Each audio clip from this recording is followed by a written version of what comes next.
Finding empowerment, embracing layers, yeah.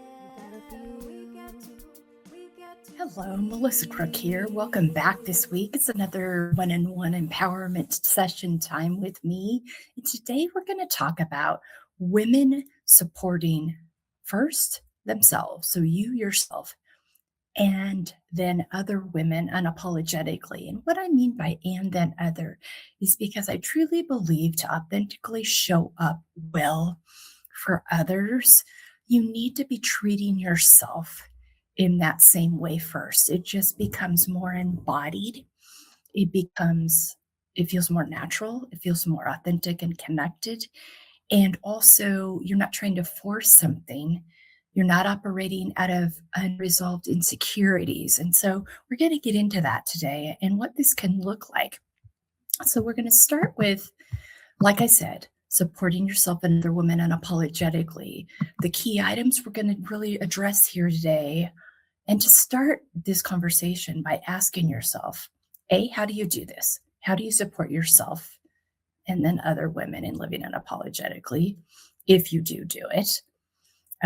This involves clear communication with yourself. It involves clear communication with others. And really being intentional and stopping and pausing for a moment to consider what, just because something looks and feels supportive to you doesn't mean it necessarily tracks that way for someone else. And so, and also in the flip side, we sometimes can be very guilty of assuming people, well, she knows me very well. She'll just know this. And that's not necessarily the case. So it's really, communication is kind here. So communicating how you feel supported to the woman in your life is very helpful. It gives clarity. It doesn't leave you feeling frustrated or disappointed because you're not getting what you need. And it's very helpful to people on the other side to not waste time showing up in a way that they think feels supportive to you, but actually doesn't. It also helps clarify kind of who your people are and who really connects with you in that way. So it just gives a lot of information. So it's how do you do this? And in that, what makes you feel supported? And making sure that you're, one, giving the information if others don't ask you kindly, but directly, and that you're stopping to ask others how they feel supported and not assuming that you just know. So it starts with some key components. And the first step I'm going to start with here, we're going to start with the work that we do on ourselves to show up for ourselves unapologetically. And this starts with no more apologizing for things that are your fault. No more apologizing for taking up space. We can be the I'm sorry champions of the world as women for many different reasons that I discuss throughout my framework. And I really dive deep into this in our online courses of the history behind this. But for the sake of time today, we apologize a lot for a lot of things that aren't our responsibility.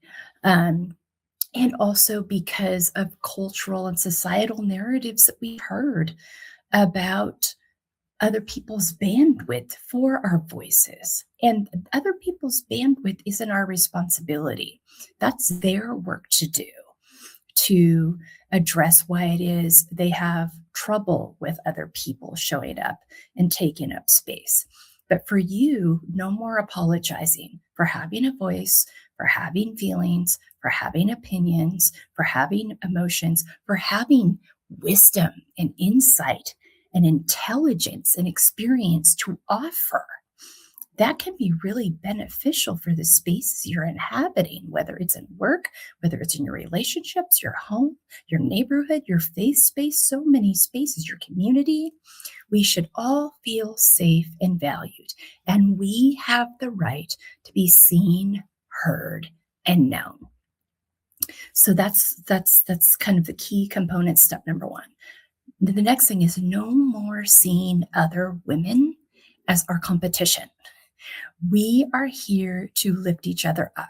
the powers that be, patriarchy, misogyny, age-old societal narratives want us to see each other as our competition because that keeps us from coming together as a unit and really making meaningful, impactful changes as a collective. And also, we this narrative of other women are our competition keeps us isolated, keeps us alone, keeps us feeling unsupported, and can make us unsupportive of others in ways that the truth is when I win, you win. When you win, I win. It creates more space for us to all be considered, for us to like, oh gosh, she really had a good idea. Maybe I should be listening to more people from her background, from her major, other women. It's an opening opportunity. And we need to start seeing it like that. For the work that I do, there's many women that do this work in many different ways.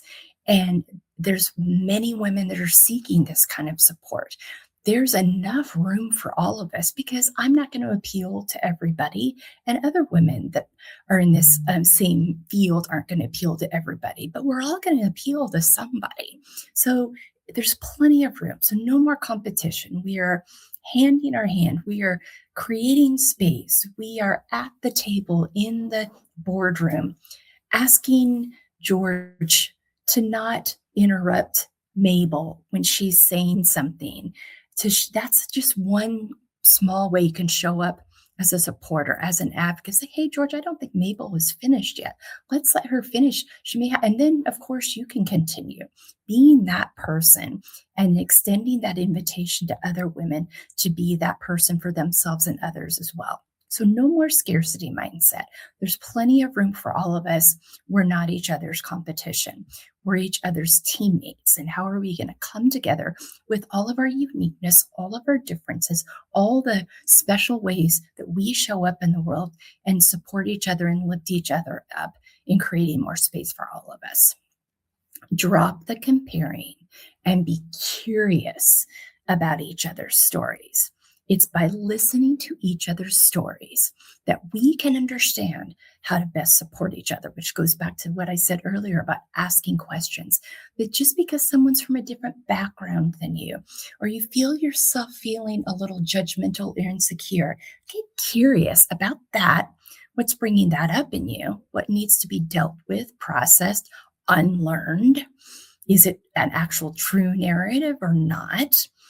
And if it is somebody that you've had difficulty with, get curious about that. Maybe start asking them questions, seeing if you can find some common ground, some bridges. Maybe you're both fighting for the same thing, but you both are operating out of fear because you've heard these narratives that other women are your competition. Maybe get curious about that and see if you can come to an understanding that actually, if we support each other, yeah, we might be going for the same area, but how can we both show up together strong?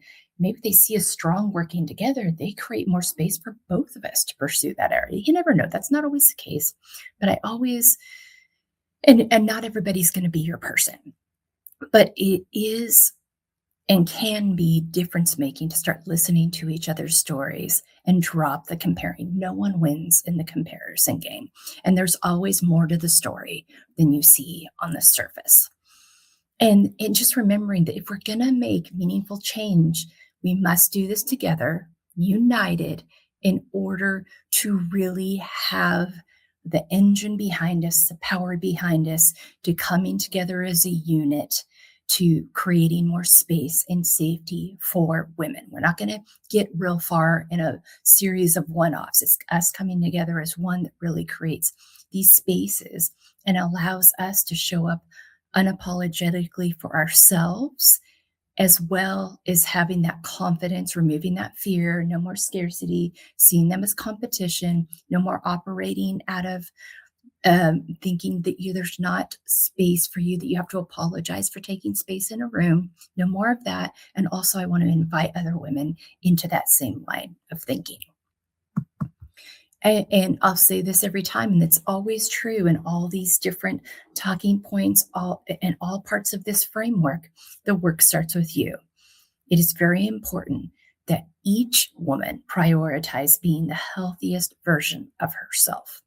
It is then that we can really start embracing and understanding how to not only show up for ourselves unapologetically, but also for others, embracing our layers, creating that space and time for ourselves to fill our cups, setting and communicating healthy boundaries. And no more apologizing for taking up space. We can, if we need someone's time, instead of, oh, I'm so sorry, can I have a minute of your time? Hey, I was wondering if I could have a minute of your time. If not today, let's take a look at when that would work for you. I've got something I'd like to discuss with you.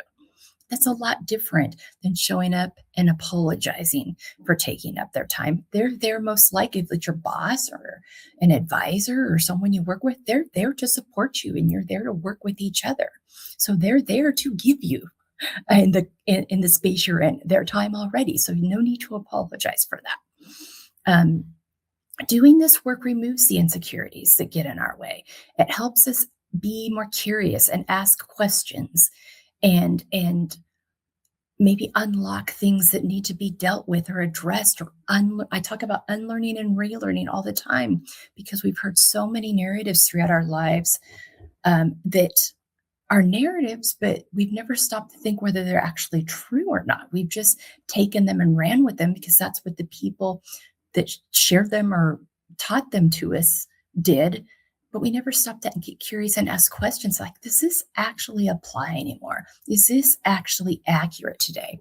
Is this actually moving the needle forward in creating confident, safe, open spaces for me and other women? So when we show up with curiosity and the desire to support and know our own story and others, when we show up this way individually, it creates an invitation for other women to join us. You just carry yourself in a way that really kind of sends out a message to people, sends out an energy of others wanting to know, how can I get a dose of what she's got? How do I get to where she is? And that's really, for me, how my journey started when I started thinking about these things, 9-10 years ago, when I was feeling unsettled and knew that there wasn't something I wasn't tapping into in my own story. There was areas that hadn't been healed and dealt with. I felt like I should have been more content than I was. So I started getting curious. I saw other women that seemed to be operating that way. And I started asking more questions and started inquiring. And that's what happens with someone who's done that work on themselves, who's confident in who they are, but also curious. I call it kind of a humble confidence where you have a lot to offer, you have a right to be in the room and take up space, and you also know you don't know everything. And there's opportunities continue to learn and grow. I've mentioned to Susan David before, I'm a big fan of hers. She talks a lot about emotional agility and compassion. And I'm going to share some information that I gather from her on a regular basis. And this is from her work, Emotional Agility. Feeling empathy and being experienced by others as empathetic are not the same thing. Empathy becomes real when it lands. So let's say that again. Feeling empathy and being experienced by others as empathetic are not the same thing. You may feel the empathy, but so an example would be you feel very empathetic. So you show up and you start helping someone or supporting someone in a way you think they need, but you don't stop to actually ask them what they need. You're being empathetic and your intentions are good, but you're not feeling empathetic to them because you haven't actually stopped to be curious and ask them about themselves and what they need. So here are 3 ways to bridge the gap. Listen fully without rehearsing your reply. So that means, and this is so difficult for me, I have a very hard time with this to this day because I came up in an environment where I was always ready with an answer, ready to defend myself, because that I felt like I had to be kind of armed with my answer because I I would get a lot of pushback. And I've had to unlearn that, and I'm still unlearning it. And it can be a very frustrating scenario in relationships. It's been very frustrating, I know, in my family with me for years, because it's a long time habit that I've really had to be intentional. So stop, pause, intentionally listen fully, look them in the eye without rehearsing your reply. And it takes time and practice. It's still going to be churning in your mind, but really, so you can really fully hear what they're saying and then pause and reply according to what you've heard, not what you thought it was that you needed to say because you were rehearsing it in your head and not listening fully. So being really slowing things down, asking them to repeat things. If they're rehearsing, if your brain's going crazy, say it back to them to make sure you heard it correctly. That's something I'm still learning to incorporate, but it can be really powerful to make sure you heard them and or heard them properly, or that's what they meant for you to hear. Maybe they're having trouble communicating it. So that can be a great way to make sure you fully heard them. And then make space for discomfort without rushing to solve a problem. If something comes up in this conversation where it's like, well, I thought this, or I thought that, or that's not going to work for me. It's like, okay, so this isn't what I thought it was. And me showing up this way that I've been showing up is actually causing more problems when I thought I was helping. And maybe I can remember next time to ask sooner. Great lesson here, but what maybe we need to take some time and space away and return to this tomorrow, so we have time to settle, so we have time to think about it more. Unless it's something that has to be solved right away, it's kind of an emergency situation. I know as me, I want everyone, my loved ones, to be happy. I want to run in and fix things. And sometimes it just needs to be felt and heard and sat with, and to give them time maybe to come up with a solution themselves, or for them to have time to think about how I can actually support them without me rushing to fix it. So make space for discomfort. Acknowledge emotion. You don't have to agree with someone in order to say, I see you. If something that they have been really impacted by has surprised you in any way, or you weren't expecting, or maybe you have some different thoughts about, in that moment when they're feeling so much, just listen, just nod and listen. And maybe later on there's time once things have settled, but in that moment isn't the time to necessarily address the disagreement. You can see this has impacted them. You care about them. And so there is a time to just let people be seen and heard and feel safe with you. And then there's a time to come back and actually address the situation and solve it in a way that can be helpful and beneficial, or sometimes the compromise that everyone can live with. But you don't have to agree. I think this is a key situation, especially in the environment we're living in the world today. You're human. This is clearly impacting you. I see you. I honor and want you to feel supported and safe to feel that emotion right now, even if I don't agree or understand it completely. That is when the empathy that I'm talking about, that's when it creates connection. So it's one thing to experience and feel the empathy. It's another thing for it to be delivered in a way where it creates connection. This is what showing up unapologetically for yourself and for other women looks like. It's that creating that connection, honoring that lived experience that's different than yours, that you don't understand, but it's different and it's clearly impacting them. And so being, instead of judgmental or making assumptions about things, you really listen deeply and learn and honor the different lived experiences and ways people process things, feel things, experience things. That's when this empathy that you're feeling really lands, creates connection, creates opportunities for growth, creates opportunities to show up for each other well. It's what helps a child feel safe, a team feel seen, and a stranger feel like a neighbor. So that's from Susan David. I highly recommend following her. She's got so much on emotional agility, but I thought that was such an important context to share here today as we talk about this very important topic. Okay, to wrap things up, some final ways to engage this week as you're thinking about this. A, what makes you feel supported? How can you do that for yourself?